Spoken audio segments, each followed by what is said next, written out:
Headlines brought to you by Chitale Bandhu. Cotton king studio मधून तुम्ही पाहत आहात एबीपी माझा. नमस्कार, सुप्रभात. ब्रेकफास्ट न्यूज मध्ये आपलं स्वागत. मी माधवी देसाई. बुलेटिनची सुरुवात करणार आहोत हेडलाइन्स पासून.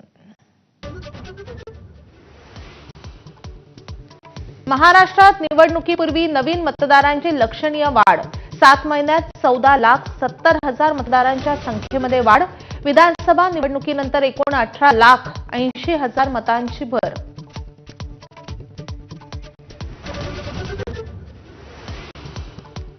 राज्यात दिवाळीनंतर फुटणार स्थानिक स्वराज्य संस्थांच्या निवडणुकांचे फटाके. सर्वात आधी जिल्हा परिषद तर अखेर महापालिका निवडणुका पार पडणार असल्याची खात्रीलायक सूत्रांची माहिती.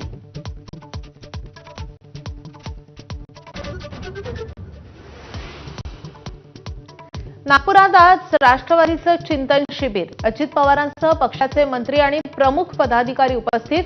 नागपूर हा कुणाचा बालेकिल्ला राहिलेला असं नाही, भाजपला टोला लगावल्याची चर्चा.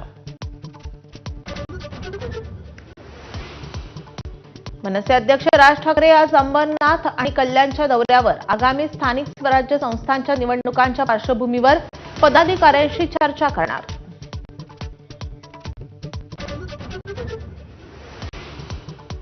गोपीचंद पडळकरांची पुन्हा एकदा जीभ घसरली. जयंत पाटलांवर खालच्या शब्दात टीका. अजित पवारांची पडळकरांच्या वक्तव्यावर नाराजी. सांगलीमध्ये पडळकरांच्या निषेधार्थ मोर्चाचं आयोजन.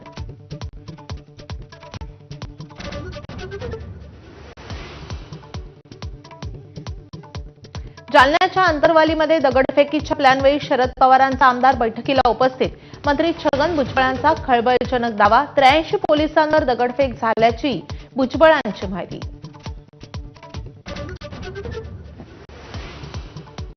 बंजारा समाजाचे आज राज्यात ठिकठिकाणी मोर्चे. नागपूर, छत्रपती संभाजीनगर आणि हिंगोलीमध्ये समाज एकवटणार. एसटी प्रवर्गातून आरक्षण देण्याची बंजारा समाजाची मागणी.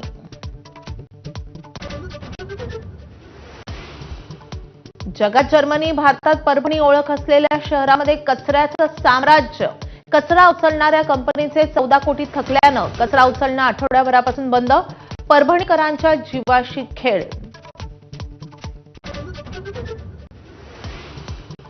हिंडनबर्ग आरोपा प्रकरणी अदानी समूहाला मोठा दिलासा. आरोप सिद्ध न झाल्यानं सेबीनं कारवाई थांबवली.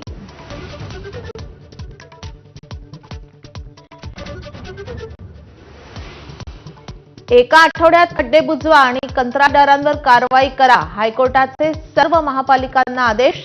काही ठराविक रस्त्यांची दुरवस्था का होते असा सवाल. खड्ड्यांमुळे 12 जणांचा मृत्यू, 11 जण जखमी झाल्याची सरकारची कबुली.